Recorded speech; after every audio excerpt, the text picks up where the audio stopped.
CCTV വാർത്തയിലേക്ക് സ്വാഗതം. യുവതിയെ കിണറ്റിൽ മരിച്ച നിലയിൽ കണ്ടെത്തി. ആളൂർ പൊന്നരാശ്ശേരി വീട്ടിൽ സുരേഷ് മകൾ ശ്രീധുവിനെയാണ് വീട്ടുപറമ്പിലെ കിണറ്റിൽ മരിച്ച നിലയിൽ കണ്ടെത്തിയത്. 26 വയസ്സാണ്. കഴിഞ്ഞ 2 ദിവസമായി യുവതിയെ കാണാനില്ലായിരുന്നു. ഇതിനെ തുടർന്ന് ഫയർഫോഴ്സിന്റെ നേതൃത്വത്തിൽ പരിശോധനകൾ നടത്തിയെങ്കിലും കണ്ടെത്താനായിരുന്നില്ല. ഭർത്തൃ വീട്ടുകാർക്കെതിരെ യുവതിയുടെ ബന്ധുക്കൾ പരാതി ഉന്നയിച്ച് രംഗത്തെത്തിയിട്ടുണ്ട്. തെരഞ്ഞെടുപ്പ് വിശേഷം.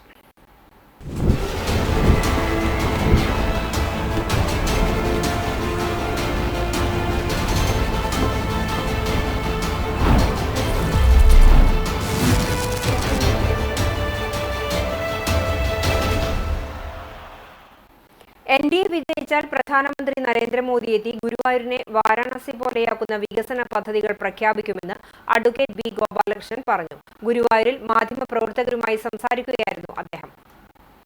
ഗുരുവായൂർ വിരോധികളായ ഇടതുവലതു കംസന്മാരെ തോൽപ്പിച്ച NDA സ്ഥാനാർത്ഥി വിജയിക്കുന്ന തെരഞ്ഞെടുപ്പാണിത്. ഗുരുവായൂരിന് എന്തെല്ലാം വേണമെന്ന് കേന്ദ്ര സർക്കാർ ചോദിച്ചുകൊണ്ടിരുന്നപ്പോഴും സംസ്ഥാന സർക്കാർ ഒന്നും ചെയ്തില്ല. 2014 ശേഷം പുതിയൊരു പദ്ധതി പോലും ആവശ്യപ്പെടാൻ നഗരസഭയോ ദേവസ്വമോ തയ്യാറായില്ല. 1980 മുതൽ തെരഞ്ഞെടുപ്പിൽ ഗുരുവായൂർ വിരോധികളായ ബാഹ്യശക്തികളാണ് അജണ്ട നിശ്ചയിക്കുന്നത്. പെരുമാറ്റച്ചട്ടം ലംഘിച്ച് നിരോധിത മേഖലയായ ഗുരുവായൂർ ക്ഷേത്രനടയിലും പരിസരത്തും പോസ്റ്റർ, വീഡിയോ പ്രചരണം നടത്തിയ LDF സ്ഥാനാർത്ഥിക്കെതിരെ തെരഞ്ഞെടുപ്പ് കമ്മീഷന് പരാതി നൽകുമെന്നും ബി ഗോപാലകൃഷ്ണൻ പറഞ്ഞു. മണ്ഡലത്തിലെ എല്ലാ പഞ്ചായത്തുകളിലും 10 രൂപയ്ക്ക് 3 നേരവും ഭക്ഷണം നൽകുന്ന നമോ കഫേകൾ ആരംഭിക്കുന്നതടക്കം ഗുരുവായൂരിന്റെ വികസന രേഖയുടെ പ്രകാശനം ബി ഗോപാലകൃഷ്ണൻ നിർവഹിച്ചു. NDA നിയോജകമണ്ഡലം കൺവീനർ ദയാനന്ദൻ മാമ്പുള്ളി, നിയോജകമണ്ഡലം ഇൻചാർജ് അനീഷ് ഇയാൽ, BJP ഗുരുവായൂർ മണ്ഡലം പ്രസിഡന്റ് അനിൽ മഞ്ചരമ്പത്ത്, KR ബൈജു എന്നിവരും വാർത്താസമ്മേളനത്തിൽ പങ്കെടുത്തു. പ്രചരണം നടത്തിയിട്ടുണ്ട്, വീഡിയോ പ്രചരണം നടത്തിയിട്ടുണ്ട്. എന്താണോ എനിക്കെതിരെ ഉന്നയിച്ച ആരോപണം, ആ ആരോപണങ്ങളെല്ലാം ഒരു പരിധി വരെ ഇടതുപക്ഷ MLA ചെയ്തിട്ടുണ്ട്. അതുകൊണ്ട് ഇടതുപക്ഷ MLAക്കെതിരെ ഞങ്ങൾ തെരഞ്ഞെടുപ്പ് കമ്മീഷനിൽ പരാതി സമർപ്പിക്കും. ലീഗിനെ തടയാൻ CPM-ന് കഴിയില്ല. ലീഗും CPM-ഉം സയാമിസ് ഇരട്ടകളാണ്. രണ്ടും ഒരു ബീജത്തിന്റെ സന്തതികളാണ്. രണ്ടിന്റെയും DNA ഒന്നാണ്. MLA ആയി ഈ തെരഞ്ഞെടുപ്പിൽ ഞാൻ അഥവാ NDA സ്ഥാനാർത്ഥി, BJP സ്ഥാനാർത്ഥി തെരഞ്ഞെടുക്കപ്പെട്ടാൽ ഗുരുവായൂർ ടൗൺഷിപ്പുമായി ബന്ധപ്പെട്ട കാര്യത്തിൽ, വികസന കാര്യത്തിൽ നരേന്ദ്രമോദി നേരിട്ട് ഈ ഗുരുവായൂരിൽ വന്ന് ഇവിടുത്തെ വികസനത്തിന്റെ മാർഗരേഖകൾ ആരാഞ്ഞ് അത് വാരണാസി പോലെ ഗുരുവായൂരിനെ ആക്കും. അജയ് മോഹന് വേണ്ടി മകൾ സുഭദ്ര പ്രചരണ രംഗത്ത്. അച്ഛന്റെ തെരഞ്ഞെടുപ്പ് പ്രവർത്തനത്തിന് തിരക്കെല്ലാം മാറ്റിവെച്ച് മകൾ സുഭദ്ര കുന്നംകുളത്തിന്റെ വിവിധ പ്രദേശങ്ങളിൽ പ്രചാരണത്തിനിറങ്ങി. അയ്യൂർ പ്രദേശത്തു നിന്നാണ് വൈകിട്ട് പ്രചാരണത്തിന് തുടക്കമിട്ടത്. മണ്ഡലത്തിലുള്ള 1,95,000 മുകളിലുള്ള വോട്ടർമാരെ നേരിട്ട് കണ്ട് വോട്ട് അഭ്യർത്ഥിക്കാൻ സമയക്കുറവുള്ളതിനാൽ മകൾ അച്ഛനു വേണ്ടി വോട്ട് പിടിക്കുന്നത് ഏറെ കൗതുകത്തോടെയാണ് വോട്ടർമാർ നോക്കിക്കാണുന്നത്. പഞ്ചായത്ത് പ്രസിഡന്റും DCC ജനറൽ സെക്രട്ടറി കൂടിയായ K Jayashankar, block panchayat member Vijayagopi, CMP നേതാവ് Faisal Ayyur, VK Muhammad, M Udayashankar, EA Mustafa, Subru Ayyur, Sibi Pazhanji തുടങ്ങിയ നേതാക്കളും ഒപ്പമുണ്ടായിരുന്നു. കുന്നംകുളം ഇടതുപക്ഷ ജനാധിപത്യ മുന്നണി സ്ഥാനാർത്ഥി AC മൊയ്തീൻ എറണാകുളം ബസാറിൽ പര്യടനം നടത്തി. കുന്നംകുളം മണ്ഡലത്തിൽ നിന്നും ഉപജീവനത്തിനായി എറണാകുളത്ത് കച്ചവടം നടത്തുന്ന വ്യാപാരികളെയും തൊഴിലാളികളെയും നേരിൽ കണ്ട് വോട്ട് അഭ്യർത്ഥിച്ചു. മണ്ഡലത്തിലെ കടവലൂർ, കാട്ടകമ്പാൽ, പോർക്കുളം, കടങ്ങോട്, ചൊവ്വന്നൂർ പഞ്ചായത്തുകളിലും കുന്നംകുളം നഗരസഭാ പരിധിയിലെ പ്രദേശങ്ങളിൽ വ്യാപാര രംഗവുമായി ബന്ധമുള്ളവരുമായി ആശയവിനിമയം നടത്തി. CPIM തൃശൂർ ജില്ലാ കമ്മിറ്റി അംഗം MN Sathyan, Kattakampal panchayat member TS Manikandan, Ernakulam local committee secretary Vinod Mathew, വ്യാപാരി വ്യവസായി സമിതി എറണാകുളം ജില്ലാ സെക്രട്ടറി അബ്ദുൾ വാഹിദ്, KDFE president Rajesh Raghavan, secretary Jaimon, treasurer Roymon, mobile സമിതി എറണാകുളം ജില്ലാ കമ്മിറ്റി അംഗങ്ങളും സ്ഥാനാർത്ഥിയെ അനുഗമിച്ചു. PR വർക്കിലൂടെ ഇല്ലാത്ത നേട്ടങ്ങൾ പെരുപ്പിച്ച് കാണിച്ച് കോടികൾ ധൂർത്തടിച്ച് ഖജനാവ് കാലിയാക്കിയ ഇടതുമുന്നണിയെ നിയമസഭാ തെരഞ്ഞെടുപ്പ് തെരഞ്ഞെടുപ്പിൽ പരാജയപ്പെടുത്തണമെന്ന് UDF ജില്ലാ ചെയർമാൻ ടി വി ചന്ദ്രമോഹൻ പറഞ്ഞു. ഐക്യ ജനാധിപത്യ മുന്നണി ഗുരുവായൂർ മണ്ഡലം തെരഞ്ഞെടുപ്പ് കൺവെൻഷൻ ഉദ്ഘാടനം ചെയ്ത് സംസാരിക്കുകയായിരുന്നു അദ്ദേഹം. സംഘപരിവാറിലെ തീവ്രവാദികളുടെ രീതിയിലാണ് ഗുരുവായൂരിലെ NDA സ്ഥാനാർത്ഥി പ്രസംഗിക്കുന്നത്. എന്ത് വില കൊടുത്തും UDFനെ തോൽപ്പിക്കുക എന്ന കൂട്ടായ ലക്ഷ്യത്തോടെ പരസ്പര സഹകരണത്തോടെയാണ് LDFും BJPയും പ്രവർത്തിക്കുന്നതെന്നും അദ്ദേഹം ആരോപിച്ചു. കോൺഗ്രസ് മണ്ഡലം പ്രസിഡന്റ് CS സൂരജ് അധ്യക്ഷത വഹിച്ചു. നിയോജക മണ്ഡലം തെരഞ്ഞെടുപ്പ് കമ്മിറ്റി ചെയർമാൻ CA ഗോപപ്രതാപൻ മുഖ്യപ്രഭാഷണം നടത്തി. സ്ഥാനാർത്ഥി CH Rasheed, DCC secretary advocate TS Ajith, UDF നേതാക്കളായ ജലീൽ വലിയകത്ത്, RP ബഷീർ, അരവിന്ദൻ പല്ലത്ത്, ഗോകുൽ ഗുരുവായൂർ തുടങ്ങിയവർ സംസാരിച്ചു. UDF സ്ഥാനാർത്ഥി PT അജയ് മോഹന്റെ തെരഞ്ഞെടുപ്പ് പ്രചരണാർത്ഥം കടവല്ലൂർ മണ്ഡലം UDF കൺവെൻഷൻ കൊരട്ടിക്കര കിൻസ് പാർക്ക് ഓഡിറ്റോറിയത്തിൽ സംഘടിപ്പിച്ചു. മലപ്പുറം UDF കൺവീനർ അഷ്റഫ് കോക്കൂർ ഉദ്ഘാടനം ചെയ്തു. മണ്ഡലം UDF ചെയർമാൻ PK ദേവദാസ് അധ്യക്ഷത വഹിച്ചു. രാസലഹരിയുടെ വിപണന കേന്ദ്രമായി മാറിയ കേരളത്തിൽ നിന്നും അതിശക്തമായ നടപടിയിലൂടെ ലഹരി വിമുക്തമാക്കാനും ഇന്ദിരാ ഗ്യാരണ്ടിയിലൂടെ അടിസ്ഥാന ജനവിഭാഗങ്ങളുടെ ഉന്നമനത്തിനുമുള്ള പദ്ധതികൾ നടപ്പിലാക്കാനും UDF പ്രതിജ്ഞാബദ്ധമാണെന്ന് അഷ്റഫ് കോക്കൂർ പറഞ്ഞു. KPCC member Joseph Chalissery, DCC general സെക്രട്ടറിമാരായ K ജയശങ്കർ, KC ബാബു, ബിജോയ് ബാബു, സിദ്ദിഖ് പന്താവൂർ, മുസ്ലിം ലീഗ് നിയോജക മണ്ഡലം secretary Gafoor Pallikkulam, youth league നിയോജക മണ്ഡലം പ്രസിഡന്റ് നാസർ കടവല്ലൂർ തുടങ്ങിയവർ സംസാരിച്ചു. തൃത്താല മണ്ഡലം UDF സ്ഥാനാർത്ഥി VT ബൽറാമിനെ വിജയിപ്പിക്കാൻ UDF ചാലിശ്ശേരി പഞ്ചായത്ത് കൺവെൻഷൻ സംഘടിപ്പിച്ചു.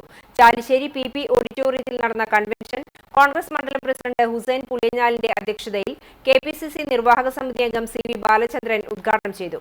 മുസ്ലിം ലീഗ് ജില്ലാ പ്രവർത്തക സമിതി അംഗം സുബൈർ കോഴിക്കര മുഖ്യപ്രഭാഷണം നടത്തി.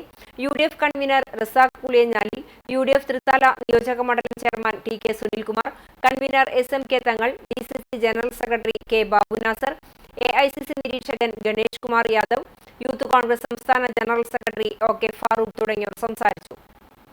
കുന്നംകുളം നഗരസഭ 10ാം വാർഡിൽ ഉൾപ്പെട്ട പാറയമ്പാടം മേഖലയിൽ വ്യാപകമായി തീപിടുത്തം. കൊയ്ത്ത് കഴിഞ്ഞ ഏകദേശം 5 ഏക്കറോളം വരുന്ന പാടശേഖരത്തിലെ പുല്ലിനും അടിക്കാടിനുമാണ് തീപിടിച്ചത്.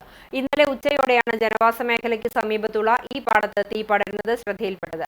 ഉണങ്ങിക്കിടന്ന പുല്ലായതിനാൽ അതിവേഗം തീ പടരുകയായിരുന്നു. വിവരം ലഭിച്ച ഉടൻ തന്നെ കുന്നംകുളം അഗ്നിശമന സേനാംഗങ്ങൾ സ്ഥലത്തെത്തി. Senior fire and rescue officer അനീഷിന്റെ നേതൃത്വത്തിലുള്ള സംഘമാണ് രക്ഷാപ്രവർത്തനം നടത്തിയത്. അഗ്നിശമന സേനയുടെ മിസ്റ്റ് ടെക്നോളജി യൂണിറ്റിൽ നിന്നും വെള്ളം പമ്പ് ചെയ്തും ഫയർ ബീറ്ററുകൾ ഉപയോഗിച്ച് അടിച്ചും ഏറെ പരിശ്രമിച്ചാണ് തീ പൂർണ്ണമായും നിയന്ത്രണ വിധേയമാക്കിയത്. കൃത്യസമയത്ത് ഇടപെട്ടതിനാൽ സമീപത്തെ പുരയിടങ്ങളിലേക്കോ വീടുകളിലേക്കോ തീ പടരുന്നത് ഒഴിവാക്കാൻ സാധിച്ചു.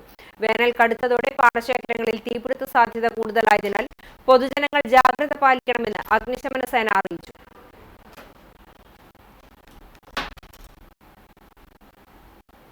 രണ്ട് പോക്സോ കേസുകളിൽ ശിക്ഷ അനുഭവിച്ചു വരുന്ന പ്രതിക്ക് മറ്റൊരു പോക്സോ കേസിൽ 10 വർഷം കഠിന തടവും 60,000 രൂപ പിഴയും വിധിച്ച് ചാവക്കാട് ഫാസ്റ്റ് ട്രാക്ക് സ്പെഷ്യൽ കോടതി. ചാവക്കാട് തിരുവത്ര റമളാൻ വീട്ടിൽ 70 വയസ്സുള്ള മൊയ്തു റമളാനെയാണ് കുറ്റക്കാരനാണെന്ന് കണ്ടെത്തി ശിക്ഷ വിധിച്ചത്. 11 വയസ്സുള്ള പെൺകുട്ടിയെ 2021 ഫെബ്രുവരി മാസം ആവർത്തിച്ചുള്ള ലൈംഗികാതിക്രമം നടത്തുകയും പ്രതിയുടെ മൊബൈലിൽ അശ്ലീല വീഡിയോ കാണിക്കുകയും ഇക്കാര്യം ആരോടെങ്കിലും പറഞ്ഞാൽ കൊല്ലും എന്ന് ഭീഷണിപ്പെടുത്തുകയും ചെയ്തു എന്നതാണ് പ്രോസിക്യൂഷൻ കേസ്. പിഴ അടയ്ക്കാത്ത പക്ഷം 6 മാസം കൂടി അധിക തടവ് അനുഭവിക്കണം. ഇതേ കോടതി തന്നെ ഒരു കേസിൽ ജീവിതാവസാനം വരെ ജീവപര്യന്തം കഠിന തടവും മറ്റൊരു കേസിൽ 23 വർഷം കഠിന തടവും ശിക്ഷ വിധിച്ചത് പ്രതി അനുഭവിച്ചു വരികയാണ്. ചാവക്കാട് പോലീസ് സ്റ്റേഷനിൽ വിവരമറിഞ്ഞതിനെ തുടർന്ന് CPO പ്രസീത കുട്ടിയുടെ മൊഴി രേഖപ്പെടുത്തി. ഹാജരാക്കിയതിന്റെ അടിസ്ഥാനത്തിൽ SI Bibin B Nair FIR register ചെയ്തു കേസിന്റെ ആദ്യാന്വേഷണം നടത്തി. SI D വൈശാഖ് അന്വേഷണം പൂർത്തിയാക്കി കോടതിയിൽ കുറ്റപത്രം സമർപ്പിച്ചു. ഗ്രേഡ് ASI പ്രവീൺ കേസിന്റെ അന്വേഷണത്തിൽ അന്വേഷണ ഉദ്യോഗസ്ഥരെ സഹായിച്ചു. പ്രോസിക്യൂഷനു വേണ്ടി 14 സാക്ഷികളെ വിസ്തരിക്കുകയും ശാസ്ത്രീയ തെളിവുകളടക്കം 20 രേഖകളും മുതലുകളും ഹാജരാക്കുകയും ചെയ്തു.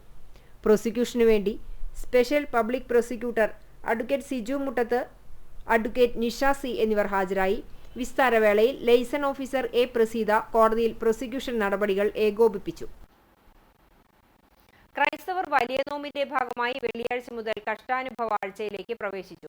വലിയ നോമ്പിൽ 40 ദിവസത്തെ നോമ്പാചരണത്തിന്റെ ഭാഗമായി പള്ളികളിൽ വിശുദ്ധ കുർബാന ഉണ്ടായി. Chalissery saint Peter's and saint Paul's Yakobaya Suriyani പള്ളിയിൽ വികാരി ഫാദർ അബ്രഹാം യാക്കോബ് പൂവത്തുമണിൽ വിശുദ്ധ കുർബാന അർപ്പിച്ചു. പള്ളിയിലെ കഷ്ടാനുഭവ ആഴ്ച ശുശ്രൂഷകൾക്ക് ഞായറാഴ്ച തുടക്കമാകും. രാവിലെ 8-ന് ഓശാന, കുരുത്തോല വാഴ്വ്, കുരുത്തോല പ്രദക്ഷിണം, കുർബാന എന്നിവ നടക്കും. ഞായർ, തിങ്കൾ, ചൊവ്വ ദിവസങ്ങളിൽ ഉച്ചയ്ക്ക് 12-ന് ഉച്ച നമസ്കാരവും 6-ന് സന്ധ്യാപ്രാർത്ഥനയ്ക്ക് ശേഷം സുവിശേഷ യോഗങ്ങളിൽ സജിൻ ഫിലിപ്പ്, ഫാദർ ഷോബിൻ പോൾ, ഫാദർ ഡിൽജോ ഏലിയാസ് എന്നിവർ വചന സന്ദേശം നൽകും. ഏപ്രിൽ 2-ന് പെസഹ വ്യാഴം രാവിലെ 6-ന് കുർബാന, ഉച്ചയ്ക്ക് 2:30-ന് പെസഹ ഊട്ട്, 6-ന് സന്ധ്യ പ്രാർത്ഥന എന്നിവ നടക്കും. ഏപ്രിൽ 3-ന് ദുഃഖവെള്ളി ശുശ്രൂഷകൾ രാവിലെ 8:30-ന് ആരംഭിക്കും. വികാരി father Abraham Yakob Poovathumanil, trustee C U Sharamon, secretary Titus David എന്നിവരടങ്ങുന്ന മാനേജിംഗ് കമ്മിറ്റി നേതൃത്വം നൽകും. നാടിന്റെ ചരിത്രവും പ്രാധാന്യവും മനസ്സിലാക്കാനും അത് രേഖപ്പെടുത്തി വരും തലമുറയ്ക്ക് കൈമാറുവാനും വേണ്ടി മരുതയൂർ ദേശചരിത്രം ഒരുക്കുകയാണ് മരുതയൂർ GUP സ്കൂളിലെ വിദ്യാർത്ഥികൾ. പദ്ധതിയുടെ ഭാഗമായി പ്രശസ്ത നരവംശാസ്ത്രജ്ഞനും വിദ്യാലയത്തിലെ പൂർവ്വ വിദ്യാർത്ഥിയുമായിരുന്ന ഡോക്ടർ A. അയ്യപ്പന്റെ കുടുംബാംഗമായ സുബ്രഹ്മണ്യൻ ഐനിപ്പള്ളിയുടെ ഗൃഹസന്ദർശനവും വിവരശേഖരണവും നടത്തി. ചരിത്രകാരനായ റാഫി നീലങ്കാവിൽ മുഖ്യാതിഥിയായി. Doctor A. അയ്യപ്പന്റെ തെരഞ്ഞെടുത്ത രചനകൾ ഉൾപ്പെടുത്തി റാഫി നീലങ്കാവിലും പ്രശാന്ത് മാധവും ചേർന്ന് തയ്യാറാക്കിയ പുസ്തകം വിദ്യാലയത്തിന് ധർമ്മദേവൻ ട്രസ്റ്റ് സമർപ്പിച്ചു. സ്കൂൾ പ്രധാന അധ്യാപിക മീന ജഗദീഷ് പുസ്തകം ഏറ്റുവാങ്ങി. സ്കൂൾ അധ്യാപിക സൗദ ടീച്ചറും വിദ്യാർത്ഥി പ്രതിനിധികളും സംസാരിച്ചു. ഇന്നത്തെ സ്വർണ്ണവില നിങ്ങൾക്കായി സമർപ്പിക്കുന്നത് Malaya gold and diamonds, Malaya junction, Kunnamkulam. സ്വർണം ഗ്രാമിന് 13,265 രൂപ, പവന് 1,06,120 രൂപ. ഇന്നത്തെ സ്വർണ്ണവില നിങ്ങൾക്കായി സമർപ്പിച്ചത് Malaya gold and diamonds, Malaya junction, Kunnamkulam. വെള്ളി ഗ്രാമിന് 250 രൂപ. ചർമ്മം തിരുവത്തര പുത്തൻകടപ്പുറം ജീലാനി നഗറിൽ താമസിക്കുന്ന പരേതനായ എടക്കഴിയൂർക്കാരൻ മുട്ടിൽ മൊയ്തീന്റെ ഭാര്യയും ഹാജർ മുഹമ്മദ് ഉണ്ണിയുടെ സഹോദരിയുമായ പാത്തുമാമ നിര്യാതയായി 92 വയസ്സായിരുന്നു. ഖബറടക്കം പുത്തൻകടപ്പുറം ജുമാ മസ്ജിദ് ഖബർസ്ഥാനിൽ നടത്തി. അബ്ദുൾ റഷീദ്, മുഹമ്മദ് ഹസൻ, മുസ്തിരി ബീഗം എന്നിവർ മക്കളാണ്. ഇതോടെ ഈ വാർത്താ ബുള്ളറ്റിൻ സമാപിക്കുന്നു.